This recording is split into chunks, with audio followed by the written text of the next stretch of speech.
ನೋಡ್ತಾ ಇದ್ವಿ ಇವತ್ತು ಮೋದಿ ಅವರು ತಮಗೆ ಸಿಕ್ಕಂತಹ ಅವಕಾಶವನ್ನ ಕಾಂಗ್ರೆಸ್ ವಿರುದ್ಧವಾಗಿ ಟೀಕೆ ಮಾಡೋದಕ್ಕೆ ಅವರು ಬಳಸ್ಕೊಂಡ್ರು. ಆ ಸಂದರ್ಭದಲ್ಲಿ ಕರ್ನಾಟಕದ ಒಂದಷ್ಟು ಉದಾಹರಣೆಗಳನ್ನ ಹೇಗೆ ಪದೇ ಪದೇ ಕೊಡ್ತಾ ಇದ್ರು ಅನ್ನುವಂಥದ್ದನ್ನ ವಿಚಾರವಾಗಿ ಸಹಜವಾಗಿ ಕಾಂಗ್ರೆಸ್ನವರಿಗೂ ಕೂಡ ಒಂದು ರೀತಿ ಮುಜುಗುರ ತಂದಿರುವಂತಹ ಹೇಳಿಕೆ ಇದು. ನೋಡೋಣ ಅವರ ಅಭಿಪ್ರಾಯಗಳು ಹೇಗಿದೆ ಅನ್ನುವಂಥ. ನಮ್ಮ ಜೊತೆಗೆ ಕೆಪಿಸಿಸಿ ಉಪಾಧ್ಯಕ್ಷರು ಕೂಡ ಆಗಿರುವಂತಹ BL ಶಂಕರ್ ಅವರು ಸಂಪರ್ಕದಲ್ಲಿದ್ದಾರೆ. BL ಶಂಕರ್ ಅವರೇ, ಮೊದಲಿಗೆ ಈ ಸ್ಟೇಟ್ಮೆಂಟ್ ನೀವು ಕೇಳಿದಂತಹ ಸಂದರ್ಭದಲ್ಲಿ ಅನಿಸಿದಂತ ನಿಮ್ಗೆ ಅಭಿಪ್ರಾಯ ಅದನ್ನ ಹೇಳ್ಕೊಳ್ಬೋದಾ? ಇಲ್ಲ, ನಾನು ನೋಡಿಲ್ಲ ಟಿವಿ. ಓಕೆ, ನಾನು ಅದನ್ನು ವಿವರಿಸ್ಬಿಡ್ತೀನಿ. BL ಶಂಕರ್ ಅವರೇ, ಕರ್ನಾಟಕದ ಮುಖ್ಯಮಂತ್ರಿ ಇನ್ನೂ ಅಂದ್ರೆ ಮಹಾಗಠಬಂಧನ್ ನೀವು ಮಾಡ್ಬೇಕು ಅಂತ ಹೊರಡ್ತಾ ಇದಾರಲ್ಲ, ಸೊ ಈ ಘಟಬಂಧನ್ನ ಮೊದಲ ಸರ್ಕಾರ ಕರ್ನಾಟಕದಲ್ಲಿ ನಡೀತಾ ಇದೆ. ಸೊ ಅದರ ಮುಖ್ಯಮಂತ್ರಿ ಕ್ಲರ್ಕ್ ರೀತಿಯಲ್ಲಿ ಕಾರ್ಯನಿರ್ವಹಿಸ್ತಾ ಇದ್ದಾರೆ. ಅವ್ರಿಗೆ ಆಲ್ರೆಡಿ ಇದನ್ನು ಹೇಳ್ಕೊಳ್ತಾ ಇದ್ದಾರೆ, ನನಗೆ ಇಲ್ಲಿ ಎಲ್ಲವೂ ಸರಿ ಇಲ್ಲ ಅನ್ನುವಂಥ ರೀತಿಯಲ್ಲಿ ಅನ್ನುವಂಥನ್ನ ಪ್ರಧಾನಿಗಳು ಹೇಳಿದ್ರು. ಮುಂದೆ ಮಹಾಗಠಬಂಧನ್ ಆದ್ರೆ ಏನಾಗುತ್ತೆ ಅನ್ನುವಂಥ ರೀತಿಯಲ್ಲಿ ಅವ್ರು ಕೊಟ್ಟಂತ ಉದಾಹರಣೆ. ಅನಂತರಲ್ಲಿ ಚೌಕಿದಾರ್ ಈ ದೇಶದಿಂದ ಯಾರನ್ನೂ ಹೋಗಕ್ ಬಿಡೋದಿಲ್ಲ, ಹೊರಗಿದ್ದವ್ರನ್ನು ಕೂಡ ಒಳಗೆ ಎಳ್ಕೊಂಡ್ ಬರ್ತಾರೆ ಅನ್ನುವಂಥ ವಿಚಾರವನ್ನ ಹೇಳಿದ್ರು. ಹಾಗೆ HAL ವಿಚಾರವಾಗಿಯೂ ಕೂಡ ಸುಮಾರಷ್ಟು ಪ್ರಸ್ತಾಪ ಮಾಡಿದ್ರು. ಈ ಕರ್ನಾಟಕದ ವಿಚಾರವಾಗಿ ಕ್ಲರ್ಕ್ ಅನ್ನುವಂಥ ವಿಚಾರಕ್ಕೆ ಸಂಬಂಧಪಟ್ಟಂತೆ BL ಶಂಕರ್ ಅವರೇ. ಇಲ್ಲ, ಒಬ್ಬ ರಾಜ್ಯದ ಮುಖ್ಯಮಂತ್ರಿಯನ್ನ ಯಾವ ರೀತಿ ಕಾಣಬೇಕು, ಸಂವಿಧಾನಾತ್ಮಕವಾದಂತ ಹುದ್ದೆ ಅದೇ ರೀತಿ ಕಾಣಬೇಕು. ಅದು ಪ್ರಧಾನ ಮಂತ್ರಿ ಆಗಿರ್ಲಿ, ಮುಖ್ಯಮಂತ್ರಿ, ರಾಷ್ಟ್ರಪತಿ ಯಾರೇ ಆಗಿರ್ಲಿ. ಆದ್ರೆ ಪ್ರಧಾನ ಮಂತ್ರಿಗಳೇ ಅವರು ಪ್ರಧಾನಿಗಳಾದಂತಹ ಸಂದರ್ಭದಲ್ಲಿ ಹೇಳಿದ್ರು, ನಾನು ಈ ದೇಶದ ಪ್ರಧಾನ ಮಂತ್ರಿ ಅಲ್ಲ, ಪ್ರಧಾನ ಸೇವಕ ಅಂತೇಳಿ. ಹೌದು, ಅವರೇ ಹೇಳ್ಕೊಂಡಿದ್ರು ಅವ್ರ ಬಗ್ಗೆನೆ. ಹಾಗೆ ಸೇವಕ ಆಗೋದು ಅಥವಾ ಅವ್ರು ಹೇಳ್ದಂಗೆ ಕ್ಲರ್ಕ್ ಅಂದ್ರೆ ಕಾರಕೂನ್ ಆಗೋದು ಅಥವಾ ಇನ್ನೊಂದಾಗೋದು ಅವೆಲ್ಲವೂ ಕೂಡ ಅವರೇ ಹೇಳ್ಕೊಂಡಿದ್ರು. ಹಾಗೆ ನಾನು ಸೇವಕ ಅಂತ ಹೇಳಿ. ಹೌದು, ಆದ್ರೆ ಅದನ್ನ ಯಾವ ಅರ್ಥದಲ್ಲಿ ಅವ್ರು ಹೇಳಿದ್ದಾರೆ ಅಂದ್ರೆ ವ್ಯಂಗ್ಯವಾಗಿ ಅವ್ರು ಹೇಳಿರೋ ಕಾರಣಕ್ಕೋಸ್ಕರ ಅದ್ರ ಬಗ್ಗೆ ಪ್ರತಿಕ್ರಿಯೆ ವ್ಯಕ್ತಪಡಿಸಬೇಕಾಗ್ತದೆ. Correct correct. ಯಾವುದೇ ಒಂದು ಸಮ್ಮಿಶ್ರ ಸರ್ಕಾರದಲ್ಲಿ ಇವೆಲ್ಲಾ ಸಮಸ್ಯೆಗಳು ಇದ್ದೇ ಇದೆ. ಅವರು ಸಮ್ಮಿಶ್ರ ಸರ್ಕಾರನೇ ನಡೆಸ್ತಾ ಇರೋದು. ಅವರೇನು ಸ್ವಂತ ಬಲದ ಮೇಲೆ ಸರ್ಕಾರವನ್ನೇ ನಡೆಸ್ತಾ ಇಲ್ಲ. ಈಗ ಅವರು ಸಮ್ಮಿಶ್ರ ಸರ್ಕಾರವನ್ನೇ ನಡೆಸ್ತಾ ಇರೋದು. ಆ ಸಮ್ಮಿಶ್ರ ಸರ್ಕಾರದಲ್ಲೂ ಕೂಡ ಈಗ 2-3 ಜನ ಸಚಿವರುಗಳು ಈಗಾಗಲೇ ರಾಜೀನಾಮೆ ಕೊಟ್ಟಿದ್ದಾರೆ. ಅವರ ಸಮ್ಮಿಶ್ರ ಸರ್ಕಾರದ ಪಾರ್ಟ್ನರ್ಗಳಾಗಿದ್ದಂತವ್ರೆ ರಾಜೀನಾಮೆಯನ್ನು ಕೊಟ್ಟು ಹೊರಗೆ ಬಂದಿರತಕ್ಕಂತ ಉದಾಹರಣೆ ಇದೆ. ಅವ್ರ ಪಕ್ಷದವರೇ ರಾಜೀನಾಮೆ, ಅಕ್ಬರ್ ಅವರು ಅವ್ರ ಪಕ್ಷದವರೇ ರಾಜೀನಾಮೆ ಕೊಟ್ಟಿದ್ದಾರೆ. ಕುಶಾವಾನ್ ಅವರು ಬಿಹಾರದವ್ರು ರಾಜೀನಾಮೆ ಕೊಟ್ಟಿದ್ದಾರೆ. ಮತ್ತು ಅವರ ಬಿಹಾರದಲ್ಲಿ ಮತ್ತು ಉತ್ತರ ಪ್ರದೇಶದಲ್ಲಿ ಅವರ ಕೊಯಲಿಷನ್ ಪಾರ್ಟ್ನರ್ಗಳು ಯಾರಿದ್ದಾರೆ, ಅವ್ರು ಏನೇನ್ ಮಾತಾಡ್ತಾ ಇದ್ದಾರೆ ಅನ್ನೋದು ಗೊತ್ತಿದೆ. ಶಿವಸೇನೆಯವರು ಏನು ಅವರು ಸ್ಟೇಟ್ಮೆಂಟ್ ಕೊಡ್ತಾ ಇದ್ದಾರೆ ಅವರ ಮೈತ್ರಿಕೂಟದ ಬಗ್ಗೆ ಅನ್ನೋದು ಗೊತ್ತಿದೆ. ಹಾಗೆ ಅವ್ರ ಪಕ್ಷದಲ್ಲೂ ಕೂಡ ಎಲ್ಲವೂ ಸರಿಯಾಗಿದೆ ಅನ್ನುವಂತ ಬಿಂಬಿಸುವಂತ ರೀತಿಯಲ್ಲಿ ಅವ್ರು ಏನ್ ಮಾತಾಡ್ತಾ ಇದ್ದಾರೆ ಅದು ಸರಿ ಇಲ್ಲ. ಅದು ಸತ್ಯಕ್ಕೆ ದೂರವಾಗಿರ್ತಕ್ಕಂಥದ್ದು. ಎರಡನೇದು, ಬಹುತೇಕ ಅವ್ರೀಗ 4 ವರ್ಷ 8 ತಿಂಗಳು ಅಧಿಕಾರ ಮುಗಿಸಿದ ನಂತರ ಅವರ ಪಕ್ಷದ ಸಾಧನೆಗಳನ್ನ, ಅವ್ರ ಸರ್ಕಾರ ಸಾಧನೆಗಳನ್ನೇ ಹೇಳಿ ಈ ಆಧಾರದ ಮೇಲೆ ನಮಗೆ ಇನ್ನೊಂದ್ಸತಿ ಓಟ್ ಕೊಡಿ ಅಂತ ಕೇಳ್ಬೇಕಿತ್ತೆ ಹೊರತಾಗಿ ಅವ್ರ ವಿರೋಧ ಪಕ್ಷವನ್ನ, ಅದು ಕರ್ನಾಟಕದ ಉದಾಹರಣೆ ತಗೊಂಡು ಟೀಕೆ ಮಾಡ್ತಾ ಇದ್ದಾರೆ ಅಂದ್ರೆ ಎಲ್ಲೋ ಬಹುತೇಕ ಅವ್ರಿಗೆ ಮನಸ್ಸಿನಲ್ಲಿ ಚುನಾವಣೆ ಗೆಲ್ಲಿಕ್ ಆಗೋದಿಲ್ಲ ಅನ್ನೋ ಅಳಕು ಬಂದಿರ್ಬೇಕು ಅಥವಾ ಅನುಮಾನಗಳು ಅವ್ರ ಮನಸ್ಸಿನಲ್ಲಿ ಮೂಡಿರ್ಬೇಕು. ಅದಕ್ಕೋಸ್ಕರ ಎದುರಾಳಿಗಳನ್ನ ವ್ಯಕ್ತಿಗತವಾಗಿ ಟೀಕೆ ಮಾಡುವಂತ, ಹೀಯಾಳಿಸುವಂತ ಕೆಲಸ ಮಾಡ್ತಾರೆ. ಅದು ನನ್ನ ಪ್ರಕಾರ ಅವರು ಹಿಂದೆ 2014ರಲ್ಲಿ ಇದ್ದಂತ ಆತ್ಮವಿಶ್ವಾಸ ಅವ್ರಿಗೆ ಈಗ ಉಳಿದಿಲ್ಲ. ಸ್ವಲ್ಪ ದುರ್ಬಲರಾಗಿದ್ದಾರೆ, ಸ್ವಲ್ಪ ಅನುಮಾನ ಅವ್ರಿಗೆ ಬಂದಿದೆ, ಕೆಲವು ಆತಂಕಗಳಿದಾವೆ ಅನ್ನೋದ್ರ ದ್ಯೋತಕ ಅಂತೇಳಿ ಆ ರೀತಿ ನಾನು ಅದನ್ನು ಪರಿಗಣಿಸ್ತೀನಿ. ಬಟ್ BL ಶಂಕರ್ ಅವರೇ, ಇಲ್ಲಿ ಒಂದು ವಿಶೇಷವಾಗಿ ನಾವು ಗಮನಿಸಬೇಕು ಅಂತಂದ್ರೆ, ಸ್ವತಃ ಮುಖ್ಯಮಂತ್ರಿಗಳೇ ಬಹಳಷ್ಟು ಬಾರಿ ಹೇಳ್ಕೊಳ್ತಾ ಇದ್ರು, ನಾನು ಇನ್ನೊಬ್ಬರ ಮುಲಾಜಿನಲ್ಲಿದ್ದೀನಿ ಅನ್ನುವಂಥದ್ದನ್ನ, ಅಥವಾ ನಾನೊಬ್ಬ ವಿಷಕಂಠನ್ ರೀತಿ ಆಗ್ಬಿಟ್ಟಿದ್ದೀನಿ ಅಂತ. ನೀವೆಲ್ಲ ಖುಷಿಯಾಗಿದ್ದೀರಾ, ನಾನು ಖುಷಿಲಿಲ್ಲ ಅನ್ನುವಂಥದ್ದನ್ನ ಹೇಳ್ತಾ ಇದ್ರು. ಬಹುಶಃ ಇಂಥ ಸ್ಟೇಟ್ಮೆಂಟ್ ಟೀಕಾಕಾರರಿಗಾಗಿರ್ಬೋದು ಅಥವಾ ಇದನ್ನು ಗಮನಿಸ್ತಾ ಇರೋರಿಗೆ ಈಗ ಕ್ಲರ್ಕ್ ಅನ್ನುವಂಥ ಸ್ಟೇಟ್ಮೆಂಟ್ ಕೊಡೋದಕ್ಕೂ ಕೂಡ ಇಂಥ ಮುಖ್ಯಮಂತ್ರಿಗಳ ಕೆಲ ಸ್ಟೇಟ್ಮೆಂಟ್ಗಳು ಕೂಡ ದಾರಿ ಆದ್ವು ಅಂತ ಅನ್ಸಲ್ವಾ BL ಶಂಕರ್ ಅವರೇ?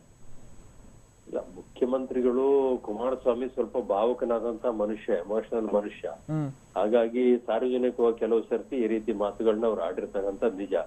ಕಾಂಗ್ರೆಸ್ ಮತ್ತು JDS ಎರಡೂ ಪಕ್ಷಗಳು ಸಾಂಪ್ರದಾಯಿಕ ಎದುರಾಳಿಗಳು ಕರ್ನಾಟಕದ ರಾಜಕಾರಣದಲ್ಲಿ. ಆ ಪರಿಸ್ಥಿತಿಯ ಪಿತೂರಿಯ ಕಾರಣದಿಂದಾಗಿ, ಅನಿವಾರ್ಯತೆ ಕಾರಣದಿಂದಾಗಿ ಎರಡೂ ಕೂಡ ಈಗ ಒಟ್ಟಿಗೆ ಸೇರಿ ಸರ್ಕಾರ ರಚನೆ ಮಾಡಿರೋದು ಅದು ಗೊತ್ತಿರುವಂತ ವಿಷಯ. ಹಾಗಾಗಿ ಎಲ್ಲವೂ ಕೂಡ ಬಹಳ ಸರಿಯಾಗಿರ್ತದೆ. ಎಲ್ಲಾ ಸಂದರ್ಭದಲ್ಲೂ ಕೂಡ ನಮ್ಮಿಬ್ಬರ ಮಧ್ಯೆ ಇರುವಂತಹ ಸಂಬಂಧಗಳು ಯಾವುದೇ ರೀತಿಯ ಅನುಮಾನಗಳಿಗೆ, ಆಕ್ಷೇಪಗಳಿಗೆ ಅವಕಾಶ ಇಲ್ಲದೆ ಇರ್ತದೆ ಅನ್ನೋದು ನಿರೀಕ್ಷೆ ಮಾಡೋದೇ ತಪ್ಪು. ಸಾಂಪ್ರದಾಯಿಕ ಎದುರಾಳಿಗಳ ಮಧ್ಯೆ ಸರ್ಕಾರ ರಚನೆ ಆದಾಗ ಸ್ಥಳೀಯವಾದಂತ ವಿಷಯ ಕೆಲವು ಸರ್ತಿ ರಿಫ್ಲೆಕ್ಟ್ ಆಗ್ತದೆ. ಕಾಂಗ್ರೆಸ್ ನೀವು ಹೇಳಿದ ಅಭಿಪ್ರಾಯದ ರೂಪದಲ್ಲೇ ಮೋದಿ ಹೇಗೆ ಉದಾಹರಣೆ ಕೊಡ್ತಿದಾರಂದ್ರೆ, ಕೇಂದ್ರದಲ್ಲಿ ಈ ತರದ ಏನಾದ್ರು ಘಟಬಂಧನ್ನಿಂದ ಸರ್ಕಾರ ನಡೆದ್ರು ಕೂಡ ಅಲ್ಲೂ ಹಿಂಗೆ ಆಗುತ್ತೆ ಅನ್ನೋದಕ್ಕೆ ಒಂದು ಉದಾಹರಣೆ ಕೊಡ್ತಾ ಇದ್ದಾರೆ ಅಂತ ಕಾಣಿಸುತ್ತೆ. ನಾನು ಮಾತನಾಡ್ತೀನಿ BL ಶಂಕರ್ ಅವರೇ, ಜಸ್ಟ್ ಹೋಲ್ಡ್, ನಿಮ್ಮ ಜೊತೆಗೆ ನಾನು ಮಾತನಾಡ್ತೀನಿ. ನಮ್ಮ ಜೊತೆಗೆ ಈಗ ಬಿಜೆಪಿ ಮುಖಂಡರಾಗಿರುವಂಥ ವಕ್ತಾರರಾಗಿರುವಂಥ ಗೋ ಮಧುಸೂದನ್ ಅವರು ಕೂಡ ಸಂಪರ್ಕದಲ್ಲಿದ್ದಾರೆ. ಗೋ ಮಧುಸೂದನ್ ಅವರೇ, ಪ್ರಧಾನಿ ಅವರು ಕೊಟ್ಟಂತ ಹೇಳಿಕೆ, ಕ್ಲರ್ಕ್ ಅನ್ನುವಂಥ ಪದವನ್ನ ಬಹುಶಃ ವ್ಯಂಗ್ಯದ ರೂಪದಲ್ಲಿ ಬಳಸಬಾರ್ದಿತ್ತು ಅನ್ನುವಂಥದ್ದನ್ನ ಕಾಂಗ್ರೆಸ್ನವ್ರು ಹೇಳ್ತಾ ಇದ್ದಾರೆ, ಕಟುವಾಗಿ ಅದನ್ನ ಟೀಕಿಸ್ತಾ ಇದ್ದಾರೆ ಕೂಡ, ಹಾಗೆ ಬಳಸಬಾರ್ದು ಅನ್ನುವಂಥನ್ನ. ಜೊತೆಗೆ ಆ ಹಿಂದಿನ ಕಾನ್ಫಿಡೆನ್ಸ್ ಇಲ್ಲ ಅವರಲ್ಲಿ. ಈಗ ಅದಕ್ಕೋಸ್ಕರ ವಿರೋಧ ಪಕ್ಷಗಳ ಮೇಲೆ ಈ ತರ ಟೀಕೆ ಮಾಡ್ಕೊಂತ ಎಲೆಕ್ಷನ್ ಫೇಸ್ ಮಾಡಕ್ ಹೋಗ್ತಾ ಇದ್ದಾರೆ ಅಂತ. ನೋಡ್ರಿ, ಅವರಲ್ಲಿ ಕಾನ್ಫಿಡೆನ್ಸ್ ಇಲ್ದೆ ಹೋಗಿದ್ರೆ ಅವ್ರು ಇವ್ರನ್ನ ಟೀಕೆ ಯಾಕೆ ಮಾಡ್ತಾ ಇದ್ರು? ಇವ್ರಿಗೆ ಹೆದರ್ಕೊಂಡು ಇವ್ರು ಹೇಳ್ದಂಗ್ ನಡೀತಾ ಇದ್ರು. ಅವ್ರು ಯಾವ ಕಾರಣಕ್ಕೂ ಇವ್ರಿಗೆ ಹೆದರಿಲ್ಲ. ಪ್ರತಿ ಕ್ಷಣವೂ ಇವ್ರಿಗೆ ಸವಾಲ್ ಹಾಕ್ತಾ ಇದ್ದಾರೆ. ಇವ್ರ ಕೈನಲ್ಲೇ ಮೂಗ್ ಹಿಡಿದು ಬಾಯಿ ಬಿಡಿಸಿದ್ದಾರೆ ಇವತ್ತು. ಈಗ ಅವ್ರೇನು ಮುಂದುಳಿದಂತ ವರ್ಗದಲ್ಲಿರುವಂತಹ ಅತ್ಯಂತ ದುರ್ಬಲ ವರ್ಗದವರು ಯಾರಿದ್ದಾರೆ, ಆರ್ಥಿಕವಾಗಿ ಹಿಂದುಳಿದಂತವ್ರು ಇದ್ದಾರೆ, ಅವ್ರಿಗೆ 10% ಏನ್ ರಿಸರ್ವೇಶನ್ ಕೊಟ್ರು. ಕಾನ್ಸ್ಟಿಟ್ಯೂಷನಲ್ ಅಮೆಂಡ್ಮೆಂಟ್ ಬಿಲ್ ನ ಇವ್ರು ಮೂಗ್ ಹಿಡಿದು ಬಾಯಿ ಬಿಡಿಸಿ ಮಾಡಿದ್ರು ಇಲ್ಲೋ ಇವರು? ಅವ್ರು ಕಾನ್ಫಿಡೆನ್ಸ್ ಇಲ್ಲ ಅಂತ ಅನ್ನುವಂಥದ್ದನ್ನ ಯಾಕೆ ಮಾತಾಡ್ತಾರೆ ಇವರು? ಮತ್ತೆ ಇನ್ನು ನಮ್ಮ ಮುಖ್ಯಮಂತ್ರಿಗಳಿಗೆ ಸಂಬಂಧಪಟ್ಟಂಗೆ, ಮುಖ್ಯಮಂತ್ರಿಗಳು ಒಂದ್ ಕಡೆಗೆ ಅಪ್ಪನ ಕೈಯಿಂದ, ಇನ್ನೊಂದ್ ಕಡೆಯಿಂದ ಅಲ್ಲಿ ಸಿದ್ದರಾಮಯ್ಯನ ಕೈನಲ್ಲಿ ಮಧ್ಯದಲ್ಲಿ ಫುಟ್ಬಾಲ್ ಆಗಿ ಹೋಗ್ಬಿಟ್ಟಿದ್ದಾರೆ ಪಾಪ ಅವರು. ಅವರು ಎಷ್ಟು ಸರಿ ಹತ್ತಿಲ್ಲ ನಮ್ಮ ಮುಖ್ಯಮಂತ್ರಿಗಳು ಕುಮಾರಸ್ವಾಮಿಗಳು. ಅವರು ಭಾವುಕರಾಗಿ ಹತ್ತಿಲ್ಲ ರೀ. ಅಯ್ಯೋ ಅಯ್ಯೋ ಅಯ್ಯೋ, ಭಾವುಕತೆಗೂ ಕುಮಾರಸ್ವಾಮಿಗೂ ಎಲ್ಲಿ ಸಂಬಂಧ ಇದೆ? ಅವ್ರೇನ್ ಭಾವುಕರು ಅಂತಂತಾನ? ಯಾವ ಭಾವನೆಗೆ? ಅಲ್ಲ, ಭಾವುಕರಾಗಿ ಹತ್ತಿದ್ರು ಏನಾದ್ರೂ ಒಂದು ಕಾರಣ ಇರ್ಬೇಕಲ್ಲ ಅಲ್ಲದಕ್ಕೆ. ಅದೇ ಕಾರಣ ಅವ್ರು ಕೊಡ್ತಿದಾರಲ್ಲ, ಅದೇ ಕಾರಣ ಅಂತಿಲ್ಲ. ಅವ್ರು ಹೇಳದ ರೀತಿನಲ್ಲಿ ಅಧಿಕಾರ ಮಾಡಕ್ ಆಗ್ತಾ ಇಲ್ಲ. ಅದಕ್ಕೋಸ್ಕರವಾಗಿ ಇಷ್ಟೆಲ್ಲ ನಡೀತಾ ಇರುವಂತದ್ದು. ಮತ್ತೆ ಅವರೇ ಹೇಳಿದ್ದಾರೆ, ನಾನು ಕತ್ತಿಯ ಅಲಗಿನ ಮೇಲೆ ನಡೀತಾ ಇದ್ದೀನಿ. ಕತ್ತಿನ ಅಲಗಿನ ಮೇಲೆ ನಡಿಬೇಕಾದ್ರೆ ಏನಾಗುತ್ತೆ? ಪಾಪ ಕಾಲ್ ಗಾಯ ಆಗುತ್ತೆ. ಗಾಯ ಆಯ್ತು ಅಂದ್ರೆ ರಕ್ತ ಬರುತ್ತೆ. ರಕ್ತ ಬಂದಾಗ ನೋವು ಆಗುತ್ತೆ. ನಾನು ಹಗ್ಗದ ಬೇರೆ ನಡೀತಾ ಇದ್ದೀನಿ ಅಂತಂದ್ರೆ ಏನರ್ಥ? ಬಿದ್ದೋಗ್ಬಿಡ್ತೀನಿ ಅಂತಾನೋ ಹೆದರಿಕೆ? ಇವಾಗ ಬೀಳ್ತೀನೋ, ಇನ್ನೊಂದ್ ಕ್ಷಣಕ್ ಬೀಳ್ತೀನೋ ಹೆದರಿಕೆ? ಈ ರೀತಿಯಾದಂತಹದ್ದನ್ನ ನೀವು ಸಮ್ಮಿಶ್ರ ಸರ್ಕಾರ ಅಂತ ಹೇಗೆ ಹೇಳಕ್ ಸಾಧ್ಯ? ಸಮ್ಮಿಶ್ರ ಸರ್ಕಾರ ಅಂತ ಹೇಳ್ತಾರ? UPA ಸರ್ಕಾರದಲ್ಲಿ ಇದ್ದಾಗ ಯಾವತ್ತಾರ ಮನಮೋಹನ್ ಸಿಂಗ್ ಹಿಂಗ ಹತ್ತಿದ್ ನಾವು ನೋಡಿದೀವ? ಕರೆಕ್ಟ್. BL ಶಂಕರ್ ಅವರೇ, ಗೋ ಮಧುಸೂದನ್ ಅವ್ರು ಕೇಳ್ತಾ ಇದ್ರು, UPA ಸರ್ಕಾರನು ಕೂಡ ಅಧಿಕಾರದಲ್ಲಿತ್ತು ಕೇಂದ್ರದಲ್ಲಿ, ಇನ್ಫ್ಯಾಕ್ಟ್ 10 ವರ್ಷ. ಹಾಗೆ ಯಾವತ್ತೂ ಕೂಡ ಮನಮೋಹನ್ ಸಿಂಗ್ ಅವ್ರು ಹೀಗೆ ಹತ್ತಿಲ್ಲ. ಈಗ ಯಾಕೆ ಹಿಂಗ್ ಪದೇ ಪದೇ ಹೇಳೋದು? ಏನೇ ಭಾವುಕತೆ ಇದ್ರು ಯಾಕೆ ಈ ತರ ಸಮಸ್ಯೆ? ಅಲ್ಲ, ಅದು ಅವರವರ ವ್ಯಕ್ತಿಗತವಾಗಿರುವಂತ ಕೆಲವು ವ್ಯಕ್ತಿತ್ವಗಳಿರ್ತವೆ. ಅದು ಹೀಗೆ ಹಾಗೆ ಅಂತ ಒಬ್ಬೊಬ್ರು ಒಂದೊಂದು ರೀತಿ ವ್ಯಾಖ್ಯಾನ ಮಾಡ್ಬೋದು. ಭಾವನಾತ್ಮಕವಾಗಿ ಭಾವುಕರಾಗಿ ಯಾರಿರ್ತಾರೆ, ಯಾರಿರದ. ಅನೇಕ ಸರ್ತಿ ಮೋದಿ ಅವರು ಕಣ್ಣೀರ್ ಹಾಕಿದ್ದಾರೆ, ವಾಜಪೇಯಿ ಅವರು ಹಾಕಿದ್ದಾರೆ, ಅದ್ವಾನಿ ಅವರು ಕಣ್ಣೀರ್ ಹಾಕಿದ್ದಾರೆ.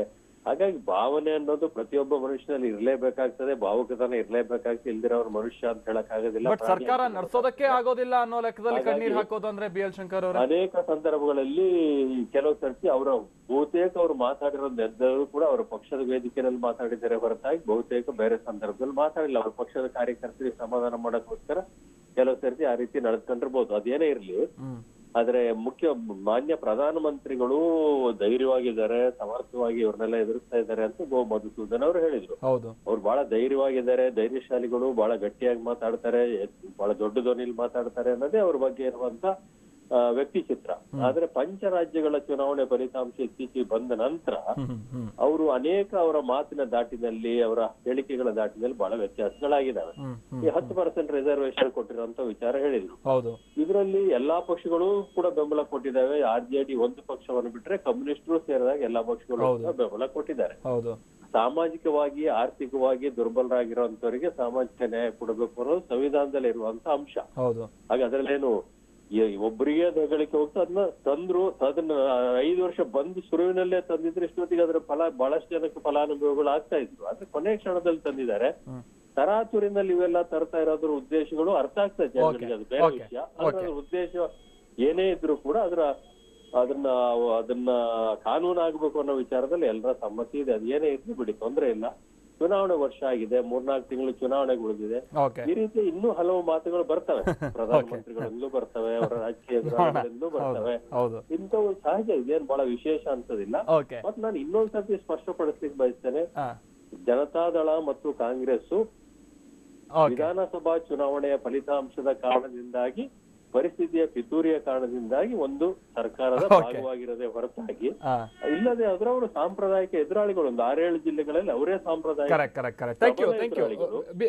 ಜಿಲ್ಲೆಯ ವಾಸ್ತವ ರಾಜಕಾರಣ ರಾಜ್ಯ ರಾಜಕಾರಣದ ಮೇಲೆ ಆಗಾಗ ಪರಿಣಾಮ ಬೇಲ್ಶಂಕರ್ ಥ್ಯಾಂಕ್ ಯು ಬೇಲ್ಶಂಕರ್ ನಾನು ಧನ್ಯವಾದ ನಮ್ಮ ಜೊತೆ ಮಾತನಾಡಿಗೆ ಗೋಮತ್ ಸುಧನ್ ಅವರೇ ಬೇಲ್ಶಂಕರ್ ಅವರು ಕೂಡ ಒಂದು ವಿಚಾರವನ್ನು ಹೇಳಿದ್ರು ನೀವು ಕುಮಾರಸ್ವಾಮಿ ಅವರು ಹತ್ತಿದ್ದೇ ಅಷ್ಟೊಂದು ಹೈಲೈಟ್ ಮಾಡ್ತೀರಾ ಹಾಗಾದ್ರೆ ಎಷ್ಟು ಬಾರಿ ಮೋದಿ ಅವರು ಹಾಗಾದ್ರೆ ಹತ್ತಿಲ್ಲ ಹಿಂದೆ ಅಧಿವೇಶನ ನಡೀತಾ ಇದ್ದಂತ ಸಂದರ್ಭದಲ್ಲೂ ಕೂಡ ಕಣ್ಣೀರ್ ಹಾಕಿರೋದನ್ನ ಗಮನಿಸಿದೀವಿ ನಾವು ಅಂತದ್ ಕಣ್ಣೀರ್ ಅವರು ಕೂಡ ಹಾಕಿದ್ದಾರೆ ಯಾಕೆ ಈ ಕಣ್ಣೀರ್ ವಿಶೇಷ ಅಂತ ಕೇಳ್ತಾರೆ ಗೋಮತ್ ಸುಧನ್ ಅವರೇ ನಿಮ್ಗೆ ಇದಕ್ಕೆ ವಿಚಾರಕ್ಕೆ ಸಂಬಂಧಪಟ್ಟ ಮೋದಿ ಅವರು ಕಣ್ಣೀರ್ ಹಾಕಿದ್ದು 3 ಸರಿ ನನಗೆ ನೆನಪಿದೆ ಒಂದು ಸರಿ ಅವರ ತಾಯಿಯ ಬಗ್ಗೆ ಆಡಿದಂತ ಮಾತಿನ ಬಗ್ಗೆ ಮಾತಾಡ್ತಾ ಹೇಳಿದ್ರು ಎರಡನೇದಾಗಿ ಡಿಮಾನಿಟೈಸೇಷನ್ ಆದಂತ ಸಮಯದಲ್ಲಿ ಅವರು ಹೇಳಿದ್ರು ನನ್ನನ್ನ ಜೀವಂತ ಮುಗಿಸುವಂತ ಪ್ರಯತ್ನ ನಡೀತಾ ಇದೆ ಅಂತ ಹೇಳಿದ್ರು ಆದ್ರೆ ಅದಕ್ಕೆ ತಕ್ಕ ಹಾಗೇನೆ ಅವ್ರನ್ನ ಜೀವಂತ ಮುಗಿಸುವಂತ ಪ್ರಯತ್ನ ನಡೆದಿದೆ ಇದೇ ಕಾಂಗ್ರೆಸ್ನವರು 8 ಕೋಟಿ ರೂಪಾಯಿಗೆ ನೀವು ಶಸ್ತ್ರಾಸ್ತ್ರಗಳನ್ನ ಖರೀದಿ ಮಾಡಿ ಅಂತ ಹೇಳಿ ಅರ್ಬನ್ ನಕ್ಸಲ್ಸ್ಗೆ ದುಡ್ಡು ಕೊಟ್ಟಿರುವಂತದ್ದನ್ನ ಎಲ್ಲಾ ದಾಖಲೆಗಳು ಈಚೆ ಬಂದಿದ್ದಾವೆ ಆಮೇಲೆ 3ನೇ ಸರಿ ಅವರು ಹೇಳಿದ್ದು ಒಂದೇ ಸಮಯದಲ್ಲಿ ಬಟ್ ಇನ್ನೊಂದು ವಿಚಾರ ಇದೊಂದು ರಿಯಾಕ್ಷನ್ ಕೇಳ್ಬಿಡ್ತೀನಿ ಕ್ಲರ್ಕ್ ಅನ್ನುವಂತ ಪದ ಇನ್ಫ್ಯಾಕ್ಟ್ ಹಿಂದೆ ಮೋದಿ ಅವರು ಕೂಡ ಮಾತನಾಡಿದ್ದಾರೆ ಅಂದ್ರೆ ನಾನು ಈ ದೇಶದ ಸೇವಕ ಆ ತರದ ವಿಚಾರವನ್ನು ಅವರೇ ಮಾತನಾಡಿದ್ದಾರೆ ಬಟ್ ಇವತ್ತು ಕ್ಲರ್ಕ್ ಅನ್ನೋ ಪದ ಅವ್ರು ಬಳಸಿದ್ದು ಅಂದ್ರೆ ವ್ಯಂಗ್ಯದ ರೂಪದಲ್ಲಿ ಇದೊಬ್ಬ ಸಿಎಂ ಬಗ್ಗೆ ಬಳಸೋದ್ ರೀತಿನ ಅಂತ ಒಂದು ಪ್ರಶ್ನೆ ಬಂತು ಕಾಂಗ್ರೆಸ್ನವರಿಂದ ನೋಡಿ ಅವರು ತಮ್ಮ ಬಗ್ಗೆ ಹೇಳಿದ್ದೇನಂತ ತಾನೊಬ್ಬ ಪ್ರಥಮ ಸೇವಕ ಅಂತ ಹೇಳ್ಕೊಂಡ್ರು ತಮ್ಮ ಬಗ್ಗೆ ಮಾತಾಡ್ಬೇಕಾದಾಗ ಮತ್ತೆ ಅವರು ಮೊದಲನೇ ಬಾರಿ ಹತ್ತಿದ್ ಯಾವಾಗ ಅಡ್ವಾಣಿ ಅವರು ಹೇಳಿದ್ರು ನರೇಂದ್ರ ಮೋದಿ ಅವರ ಕೃಪೆಯಿಂದಾಗಿ ಭಾರತೀಯ ಜನತಾ ಪಾರ್ಟಿ ಅಧಿಕಾರಕ್ಕೆ ಬಂತು ಅಂತ ಹೇಳಿ ಅವಾಗ ಅವ್ರು ಹೇಳಿದ್ರು ನಂದು ಯಾವ ಕೃಪೆ ನೀವೆಲ್ಲ ದೊಡ್ಡವರು ನೀವು ಇದು ಗೊತ್ತಾಯ್ತು ಬಟ್ ಈ ಕ್ಲರ್ಕ್ ಅನ್ನೋ ಪದ ಬಳಕೆ ಕ್ಲರ್ಕ್ ಅನ್ನುವಂತ ಪದ ಬಳಕೆ ವ್ಯಂಗ್ಯವಾದ ರೂಪದಲ್ಲಿ ಕ್ಲರ್ಕ್ ಅನ್ನೋ ಪದ ಯಾತಿಗ್ ಬಂತು ಅಂತಂದ್ರೆ ಈ ಕ್ಲರ್ಕ್ ಅನ್ನುವಂತ ವ್ಯಕ್ತಿ ಯಾರು ಮೇಲ್ನವರು ಹೇಳಿದ ಹಾಗೆ ಕೇಳುವಂತ ವ್ಯಕ್ತಿಗೆ ಕ್ಲರ್ಕ್ ಅಂತಾರೆ ತನ್ನ ಡಿಸಿಷನ್ ನ ಯಾರು ಮಾಡ್ತಾನೆ ಅವನ ಆಫೀಸರ್ ಅಂತ ಅಂತಾರೆ ಇವ್ರ ಹಣೆ ಬರ ಏನಾಗಿದೆ ಇವತ್ತು ಇಲ್ಲಿ ದೇವೇಗೌಡರು ಹೇಳ್ದಂಗೆ ಕೇಳ್ಬೇಕು ಇಲ್ಲ ರೇವಣ್ಣ ಹೇಳ್ದಂಗೆ ಕೇಳ್ಬೇಕು ಸಿದ್ದರಾಮಯ್ಯ ಹೇಳ್ದಂಗೆ ಕೇಳ್ಬೇಕು ಪರಮೇಶ್ವರ್ ಹೇಳ್ದಂಗೆ ಕೇಳ್ಬೇಕು ರಾಹುಲ್ ಗಾಂಧಿ ಹೇಳ್ದಂಗೆ ಕೇಳ್ಬೇಕು ಇವರೆಲ್ಲರ ನಡುವೆ ಕ್ಲರ್ಕ್ ಆಗಿ ಹೋಗ್ಬಿಟ್ಟಿದ್ದಾರೆ ಥ್ಯಾಂಕ್ ಯು ಗೋಮತ್ ಸುಧನ್ ಧನ್ಯವಾದ ಟಿವಿ9 ಜೊತೆ ಮಾತನಾಡಿದ್ಕೆ